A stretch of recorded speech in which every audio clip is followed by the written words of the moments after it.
So we have zero population growth. Because when you're forced out of your homelands, you become brown Americans and you intermarry with other Americans and you're lost to your people.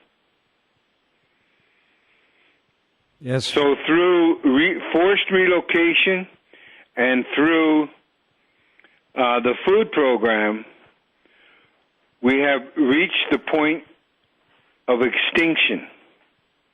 By all the laws, all the policies of American that are perpetuated on American Indians, by the way, are now being perpetuated and have been perpetuated around the world. If you look at Colombia, if you look at the Philippines, if you look at Europe, if you look at every place that depends on America, those policies were first perfected on American Indians and then exported to the world. And Iraq is the newest Indian reservation. And they'll never let go of it, just like they've never let go of our lands. In Alaska, they invaded that territory illegally.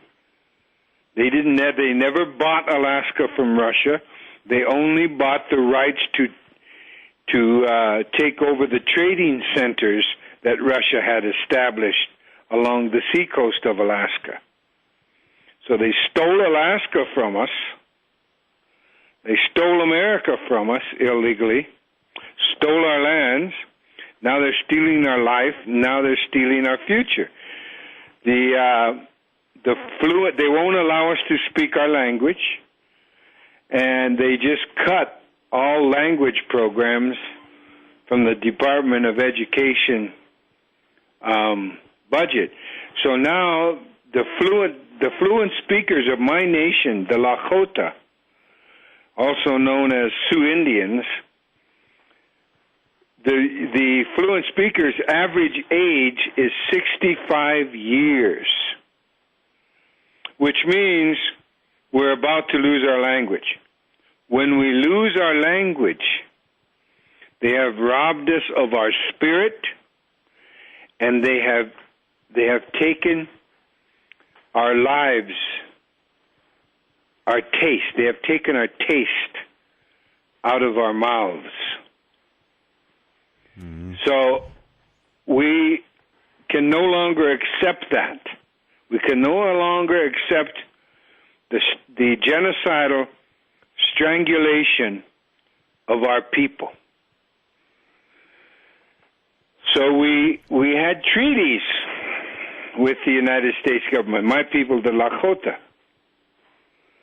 And so we unilaterally, according to all the laws of the nation of the United States of America and to all of the international laws, we unilaterally withdrew from our treaties so that we are now free and independent, free to feed ourselves, free to be a people who have a future, because we will depend only on ourselves, not on government handouts, government welfare.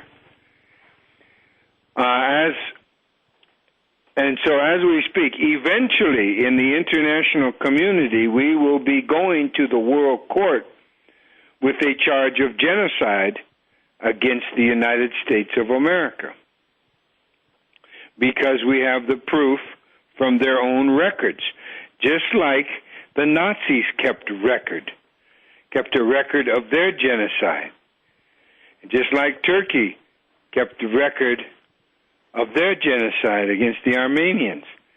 It's a provable fact, and the world knows it. And so consequently, we, in order to save ourselves, we have to be free. Now, this is not a confrontation. We do not believe in war, because we don't even have that word in our languages. The indigenous languages of the Western Hemisphere, and indeed of the world, do not have the word war in their languages. So if you don't have the word, you don't have the concept. So we we refuse to get involved in any confrontation with the United States government. And this revolution is just one cycle. We are going to return to where we began as a people, free and independent. One revolution. So that's the short story of our effort to be independent. There are many more quite sad stories, numbers and numbers of cases of what has been going on. I hear that nowadays in the Indian reserves there's more than half of the uranium dumps and similar dumps that cause a number of diseases that the rest of the American population doesn't have. And they bury their nuclear waste on our lands, our remaining lands. All the military nuclear waste, which in the United States the military doesn't have to tell you what they're doing. Kot je povedal Russell Means, si v Ameriki, če si želel živeti izven rezervatov, moral sprejeti ameriško državljanstvo, s tem si zanikal svojo suverenost.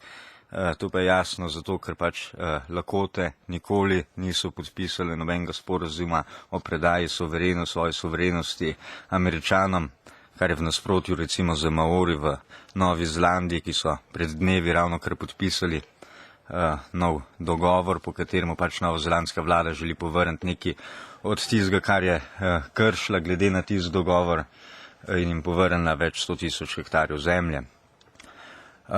Če si želel živeti normalno življenje, si seveda sprejel državljanstvo in šel ven iz rezervata. To sta naredila starša od Russell Meansa, ki sta bila pač kot mlada otroka, njuna starša se nista odpovedala suverenosti, ostala v rezervatu. Oba starša pa sta pretrpela mnogo let v raznih internatih. Drugi družinski člani in pa seveda drugi pripadniki lakotskega ljudstva so bili mnogokrat poskusni zajčki zdravstvenih, farmacevtskih, vojaških in kakih drugih raziskav, sterilizacijskih.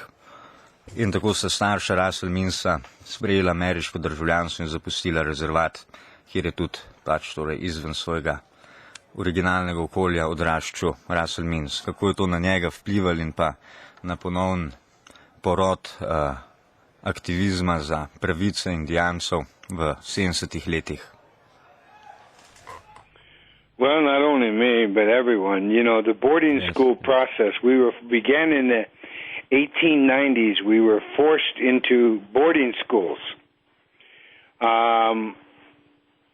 First it was only boys, and then finally in the 1900s it became women and girls. But at boarding school, that's where my mother was sexually molested. That's where for 70 years, for over 70 years, the United States, over 80 years, the United States had these boarding schools for Indian children, in which Indian children literally disappeared, and every pedophile, every child molester that could get a job with the government wanted to go into Indian service so they could be at the boarding schools. And so a vast majority of our people, as boys and girls, were raped while being in the boarding schools. Some of them so severely they had to be killed. There are mass graves of our children at different boarding schools where the fact was hidden. And they're being uncovered. Just recently they uncovered some graves of Indian children in Kansas and other places. Now, with that boarding school, my father and my mother suffered under those boarding schools so severely, they had to leave the reservation back during World War II in order to keep their sons, my brother and I, from going to those boarding schools, because they didn't want us to be molested and tortured like they were. So that's what happened with my mother and father. And with me, yes,